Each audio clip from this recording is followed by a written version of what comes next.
नमस्कार दोस्तों, मैं सतीश चंद्र भास्कर आप सभी लोगों का आपके अपने channel RSSS centre of knowledge में स्वागत करता हूं। जैसा कि आज का विषय है वृद्धि और विकास में अंतर। वृद्धि और विकास में क्या अंतर है, इसको जानने से पहले आप इसके वृद्धि और विकास किसे कहते हैं और इसकी क्या विशेषताएं होती हैं, इसे आप डिस्क्रिप्शन में लिंक दिया जाएगा, आप वहां जाकर उस वीडियो को देखिए और समझिए कि वृद्धि क्या है और विकास क्या है तथा उसकी क्या विशेषताएं होती हैं। आज हम लोग उन दोनों में जो मुख्य अंतर होता है उसे समझने का प्रयास करते हैं। उससे पहले मुख्य बात जो वृद्धि और विकास की जाए, तो वृद्धि क्या है और विकास क्या है, उसमें मुख्य अंतर को देखा जाए तो जो वृद्धि शब्द होता है इसे हम लोग सामान्यतः अभिवृद्धि कहते हैं। अभिवृद्धि, जिसे अंग्रेजी में हम ग्रोथ, और वहीं पे विकास शब्द की बात की जाए, विकास जिसे हम डेवलपमेंट कहते हैं, डेवलपमेंट कहते हैं। सामान्यतः हम लोग जब भी बोलते हैं तो बोलते हैं कि वृद्धि वृद्धि, लेकिन यहाँ पे शब्द लिखा गया है अभिवृद्धि। है अंग्रेजी में वह ग्रोथ ही, लेकिन अभिवृद्धि कहा जाता है बाल विकास में। अर्थात अभिवृद्धि का क्या अर्थ है, तो एक वृद्धि जो है वो सामान्य वृद्धि की बात की जा रही है, लेकिन वहीं पे अगर शब्द जुड़ा है अभिवृद्धि तो यहाँ पे समझा जाए कि अभि का अर्थ होता है विशेष, अर्थात यहाँ पे जो वृद्धि है वो विशेष प्रकार की वृद्धि है। जैसे आपके इनकम में वृद्धि होती है, आपके खेत के उपजाऊपन में वृद्धि होती है, गेहूं के उत्पादन में वृद्धि होती है, हर चीज की वृद्धि ली जाती है, लेकिन यहाँ पे जो वृद्धि की बात की जा रही है वो विशेष प्रकार की वृद्धि की बात की जा रही है, और वह विशेष प्रकार की जो वृद्धि है वह आपके शरीर से जुड़ी हुई है। तो बाल विकास के अंतर्गत हम जिस वृद्धि की बात करते हैं वह आपके शारीरिक वृद्धि से संबंधित होती है। तो यहाँ पे अगर हम वृद्धि की बात करें तो यहाँ पे सामान्य तौर पर अगर समझने की कोशिश करें कि वृद्धि क्या है, तो हम लगाते हैं सामान्य तौर पर वृद्धि का आशय शारीरिक यानी कि शरीर की कोशिकाओं में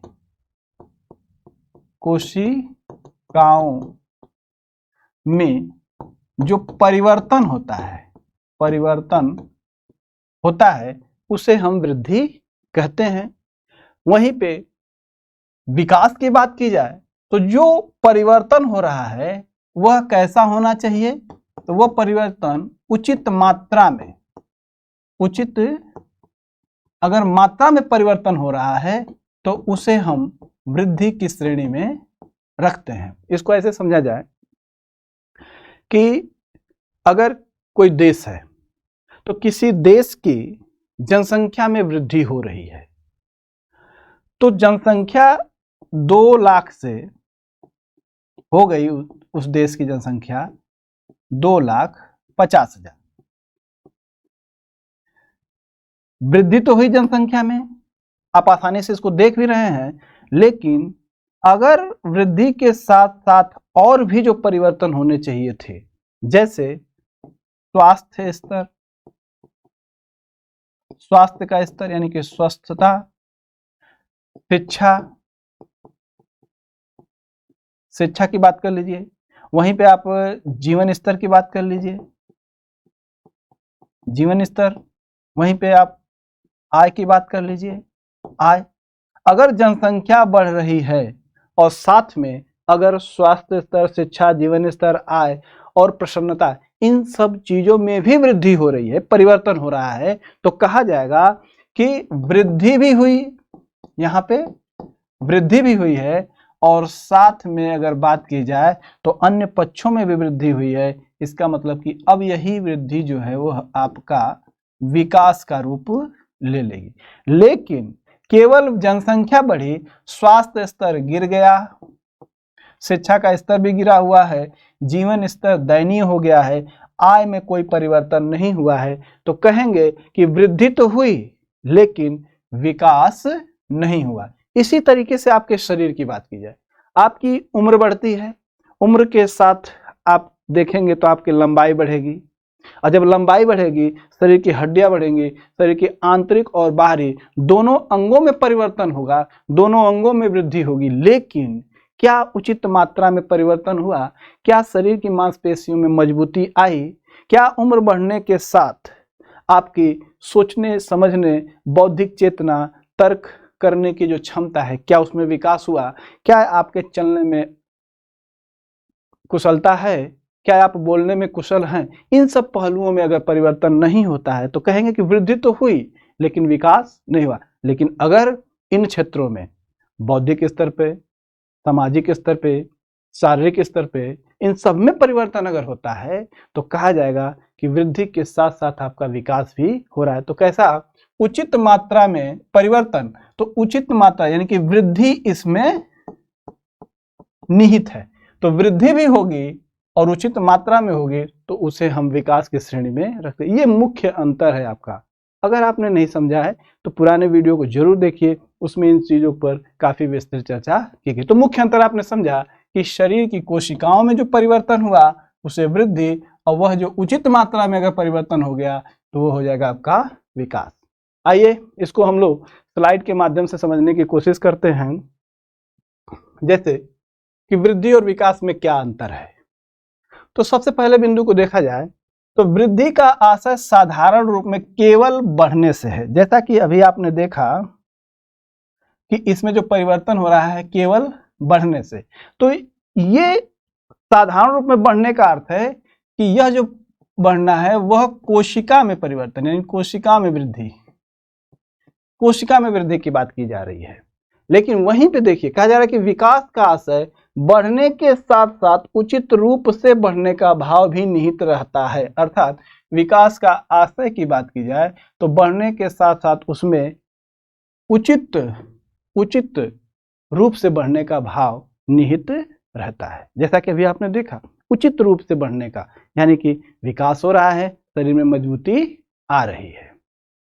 वहीं पे अगर हम देखें कि वृद्धि में प्रायः मात्रात्मक यानी कि परिमाण में परिवर्तन होता है। ये मात्रात्मक शब्द क्या होता है तो इसे समझा जाए कि मात्रा में, तो मात्रा में जैसे कि बालक 2 फुट से 3 फुट का हो गया, 4 फुट का हो गया, तो उसकी लंबाई बढ़ी, मात्रा में परिवर्तन हुआ और आप उसे आसानी से माप सकते हैं। यानी कि आप देखते देखते ही बता देंगे कि बालक की लंबाई बढ़ गई, बालक का वजन बढ़ गया, भार बढ़ गया, यहाँ तक कि बाहर भी परिवर्तन देखते हैं शरीर का, लेकिन अंदर भी परिवर्तन होता है। आंतरिक अंगों में भी जो मांसपेशियां होती हैं, आपके हड्डियां होती हैं, यानी कि बाह्य और आंतरिक दोनों परिवर्तन देखने को मिलते हैं। और यह कैसे होते हैं? मात्रात्मक होते हैं, मापे जा सकते हैं। उसी को कहा जा रहा है कि जैसे आकार में परिवर्तन, लंबाई में परिवर्तन, भार में परिवर्तन, और भी परिवर्तन वृद्धि की श्रेणी में रखे जाते हैं। जैसे बच्चे के जो प्राथमिक दांत होते हैं, उन दांतों के निकल जाने के बाद द्वितीयक दांत, जो मजबूत दांत होते हैं, वो आते हैं, तो वो वृद्धि का सूचक है। बच्चे के बाल को देखिए, सिर के बाल को, तो शुरुआती दौर में बच्चे के बाल जो होते हैं वो कम होते हैं, यानी कि विरल होते हैं, लेकिन जैसे जैसे उम्र बढ़ती है तो उनके बाल घने हो जाते हैं। यह भी है आपका वृद्धि का ही उदाहरण।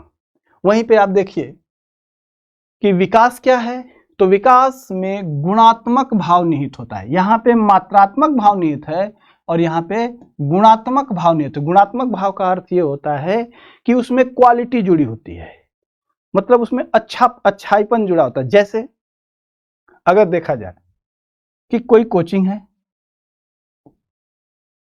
यहाँ पर बच्चे 100 हैं और 100 बच्चों में यहाँ पास हो रहे हैं 30 बच्चे, और वहीं पे देखा जाए तो यहाँ पे आपके पास बच्चे हैं 60 बच्चे हैं, और यहाँ पे पास हो रहे हैं बच्चे मान लीजिए कि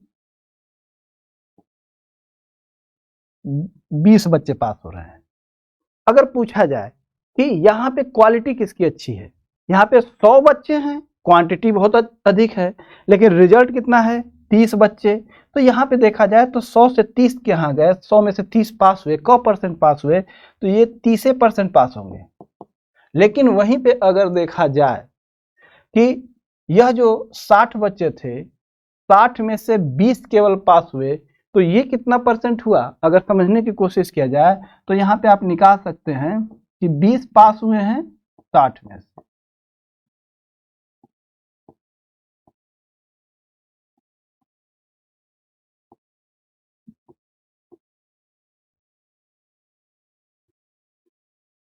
ये लगभग हुआ आपका 33 दशमलव कितना परसेंट लगभग होगा। तो यहाँ पे देखा जाए रिजल्ट की बात की जाए, देखिए क्वांटिटी 30% यहाँ पास हो रहे हैं और यहाँ 33.3%। यहाँ पे क्वांटिटी अधिक है लेकिन रिजल्ट का जो दर है यानी कि क्वालिटी की अगर बात की जाए तो यहाँ पे 30% पास हो रहे हैं, जबकि पास होने वालों की संख्या यहाँ 30 है और यहाँ 20 से है, लेकिन जो तुलनात्मक अंतर है वो यहाँ पे देखा जाए तो यहाँ 33%। ये क्वालिटी की बात की जा रही है। यहाँ 60 में से 33% पास हो रहे हैं यानी कि 20 पास हो रहे हैं और यहाँ पे 100 में से, अर्थात ये क्वालिटी के अंतर है। ठीक उसी तरीके से गुणात्मक भाव नेतृत्व तथा इसका ही एक भाव है, क्या? वृद्धि इसका ही एक भाव है। तो जैसे आपकी लंबाई खूब बढ़ गई लेकिन आप सही से चल नहीं पाते हैं, पता चला कि कमजोर इतने हैं कि आप लटक के चलते हैं, तो जब कमजोर हैं लटक के चलते हैं, वृद्धि तो हुई लेकिन आपकी शरीर में जो उचित मात्रा में परिवर्तन होना चाहिए, मजबूती आनी चाहिए थी, वो नहीं आई। तो कहेंगे कि इसमें कैसा भाव निहित है? गुणात्मक भाव निहित है और इसके साथ वृद्धि इसका एक भाग है। अर्थात कि अगर हम इसे कह दें विकास तो इसके अंदर वृद्धि निहित है। इस तरीके से समझा जाए तो हमने क्या देखा कि विकास में गुणात्मक भाव निहित है, क्वालिटी निहित होती है और वृद्धि उसमें समाहित होती है, लेकिन इसमें क्वालिटी निहित नहीं है, केवल मात्रात्मक परिवर्तन होता है। एक बात और समझते हैं, अगर विकास हो रहा है तो ये कहेंगे कि वृद्धि हो रही है, लेकिन यह जरूरी नहीं है कि वृद्धि हो रही है तो विकास भी हो रहा है। इस पॉइंट को याद रखिए क्योंकि यहां से आपको प्रश्न फंसाया जाता है। तो कैसे? पहला पॉइंट याद कर लीजिए, क्या? कि वृद्धि हो रही है तो विकास हो सकता है और नहीं भी हो सकता। लेकिन दूसरा पॉइंट, यदि विकास हो रहा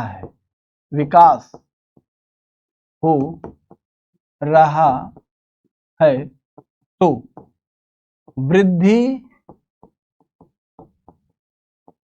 निश्चित होगी। ये कॉन्सेप्ट याद रखिएगा, ये क्वेश्चन इस पर आए हुए हैं, घुमा कर आए हुए, यानी कि कॉन्सेप्चुअल क्वेश्चन इस पर बने हुए, तो इसको याद रखिएगा। आइए अगले डिफरेंस को देखते हैं। तीसरा पॉइंट, वृद्धि शब्द का प्रयोग केवल बाह्य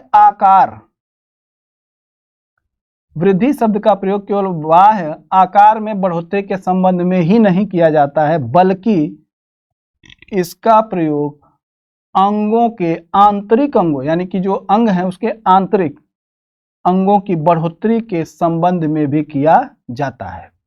आंतरिक अंगों में जैसे लंबाई, चौड़ाई, भार तक ही नहीं सीमित है, बल्कि हृदय में परिवर्तन भावनात्मक परिवर्तन नहीं, उसकी मांसपेशियों में परिवर्तन की बात की जा रही है।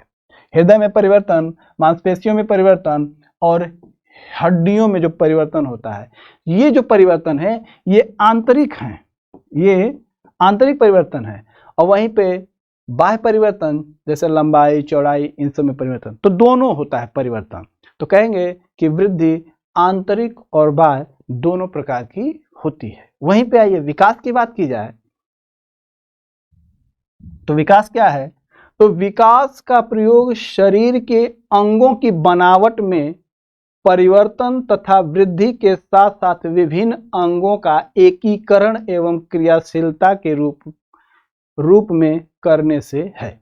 क्या बोला जा रहा है कि विकास का प्रयोग शरीर के अंगों की बनावट में परिवर्तन तथा वृद्धि के साथ साथ विभिन्न अंगों की एकीकरण एवं क्रियाशीलता। इसका क्या मतलब है? क्रियाशीलता के रूप में करने से है, एकीकरण और क्रियाशीलता। अगर आपके शरीर की वृद्धि हो रही है तो जो भी आपके अंग हैं उन अंगों की क्रियाशीलता अर्थात सभी अंग कार्य कर रहे हैं कि नहीं कर रहे हैं, इस पर निर्भर करता है। तो सभी अंग कार्य करने चाहिए, क्रियाशील होने चाहिए, साथ में एकीकरण भी उनमें होना चाहिए। एकीकरण का अर्थ है कि जैसे छोटे बच्चों को देखिए कि जैसे कोई पेन है तो पेन रखना है, तो पेन को पकड़ने के लिए अगर आपकी क्रियाशीलता है सही और उसमें एकीकरण है तो आपको पेन पकड़ना है तो केवल और केवल सिर्फ हाथ का प्रयोग करेंगे पकड़ने के लिए, क्योंकि आपके सभी अंगों में एकीकरण पाया जाता है। यानी कि जो करना चाहते हैं वो करते हैं। जैसे बच्चे का एकीकरण नहीं है, वो हाथ भी उठाएगा और पैर भी उठाएगा इसको पकड़ने के लिए, जबकि इसको पकड़ने के लिए केवल हाथ की आवश्यकता है। इसका अर्थ ये हुआ कि उसके शरीर के अंगों में एकीकरण है, वो चाहे सभी अंगों का प्रयोग कर रहा है उसमें किसी एक काम को करने के लिए, वो एकीकरण नहीं है। एकीकरण का अर्थ है कि अगर आप कोई चीज चिंतन कर रहे हैं तो आपका मस्तिष्क उस पर केंद्रित है, तब कहेंगे कि आपके अंदर एकीकरण है। आप लिखना चाह रहे हैं तो लिखने का काम करने में आपका हाथ हिलता डुलता नहीं है, कांपता नहीं है, तो आप कहेंगे कि आपके अंदर एकीकरण है। तो शरीर के जो अंग हैं वो क्रियाशील हों और जो करना चाहते हैं वो उचित तरीके से करें और हर अंग अपने अपने तरीके से करें, तो कहेंगे कि उसमें एकीकरण। एकीकरण का अर्थ हुआ कि सभी अंग अपने अपने कार्य को कुशलतापूर्वक कर सके। तो विकास का प्रयोग शरीर के अंगों की बनावट में परिवर्तन तथा वृद्धि के साथ साथ विभिन्न अंगों का एकीकरण एवं क्रियाशीलता के रूप में करने से है। आइए अगले अंतर को देखा जाए। वृद्धि की क्रिया आजीवन नहीं चलती, बालक द्वारा परिपक्वता ग्रहण करने के साथ साथ यह समाप्त हो जाती है।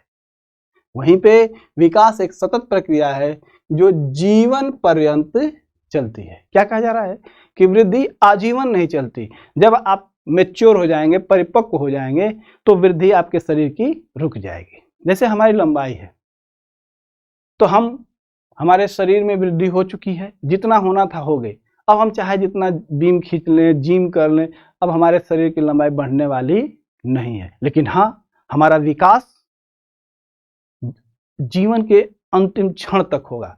वो सामाजिक क्षेत्र में भी हो सकता है, राजनीतिक क्षेत्र में भी हो सकता है, आर्थिक क्षेत्र में भी हो सकता है, मानसिक क्षेत्र में भी हो सकता है। तो जो विकास का क्षेत्र है उसका दायरा विस्तृत होता है और वृद्धि का क्षेत्र का दायरा थोड़ा सीमित होता है। तो एक निश्चित सीमा, जैसे मान लीजिए कि किशोरावस्था के या 20-21 साल के बाद सामान्यतः शरीर में जो वृद्धि होती है वो रुक जाती है, लेकिन जो विकास है वह एक सतत प्रक्रिया है और यह जीवन पर्यंत चलती है, यानी कि जीवन के अंतिम क्षण तक चलती है। अगली विशेषता, वृद्धि के फलस्वरूप होने वाले परिवर्तन दृष्टिगोचर होते हैं, अर्थात वृद्धि में जो परिवर्तन होंगे वो आप आसानी से उसे देख सकते हैं तथा इन्हें भली भांति मापा भी जा सकता है। हमारी मोटाई, लंबाई, चौड़ाई, हर चीज को आप देख सकते हैं और आसानी से उसे माप सकते हैं।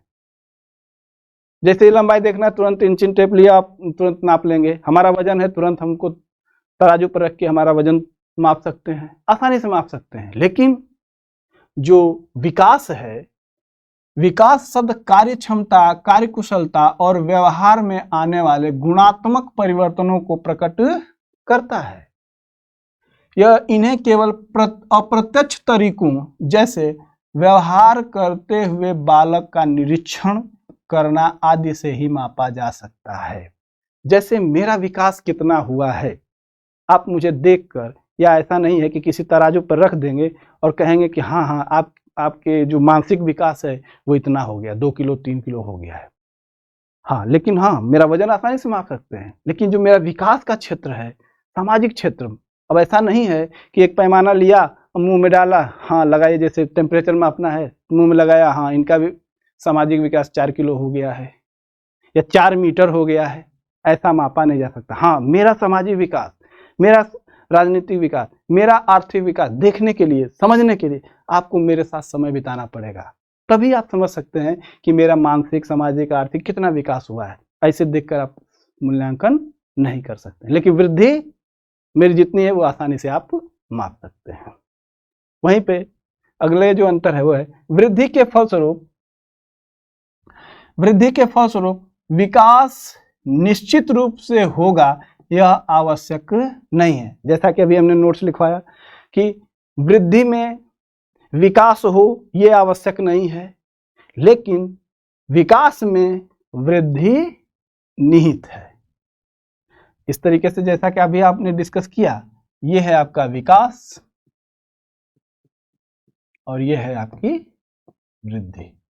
तो इतने क्षेत्र में तो वृद्धि और विकास दोनों है, लेकिन ये बाहर का क्षेत्र जो है वो विकास तो हो रहा है, लेकिन इस क्षेत्र में वृद्धि नहीं दिखाई देती है। अंतिम जो अंतर है वो है कि वृद्धि में किसी प्रकार की चुनौतियों का अभाव होता है, लेकिन जीवन की प्रत्येक अवस्था में विकास तभी संभव है जब हम चुनौतियों का सामना करके उन्हें सफलतापूर्वक हल कर लेते हैं। बहुत ही महत्वपूर्ण बिंदु है और अंतिम बिंदु है, कहा जा रहा है कि वृद्धि में किसी प्रकार की चुनौती का अभाव, अर्थात कि इनमें चुनौतियां आपको देखने को नहीं मिलती है। हमारी लंबाई, चौड़ाई, मोटाई सब कुछ जो वृद्धि के रूप में है, उसके लिए कोई चुनौती का सामना करना नहीं है, वो स्वतः चल रही हैं, उस पर कोई प्रभाव नहीं है। ऐसा नहीं है कि हम जैसे जिम करके हम अपनी लंबाई को 8 फुट 9 फुट कर सकते हैं, कोई परिवर्तन नहीं होगा। यानी कि कोई प्रशिक्षण कर लिया जाए तो प्रशिक्षण का हमारे इस वृद्धि पर कोई परिवर्तन नहीं पड़ने वाला, लेकिन विकास की बात की जाए तो इसमें चुनौतियां आएंगी। अगर हम चुनौतियों का सामना करके उसे सफलतापूर्वक हल कर लेते हैं तो कहा जाएगा कि हाँ, हमारा विकास हो रहा है। इस तरीके से देखा जाए तो जो विकास है और वृद्धि है उनमें ये मुख्य अंतर पाए जाते हैं। अभी भी कोई दिक्कत हो, समस्या हो तो आप पूछ सकते हैं कि सर कमेंट के माध्यम से, जो भी अगर दिक्कत होती है तो आप कमेंट में क्वेश्चन पूछिए, उसका हम लोग अगले वीडियो में जरूर हल करेंगे। या कमेंट के माध्यम से अगर देने लायक होगा उत्तर तो कमेंट के माध्यम से, नहीं तो हम वीडियो के माध्यम से इन प्रश्नों का उत्तर देने का प्रयास करेंगे। तो हम लोग मिलते हैं अगले वीडियो में। धन्यवाद।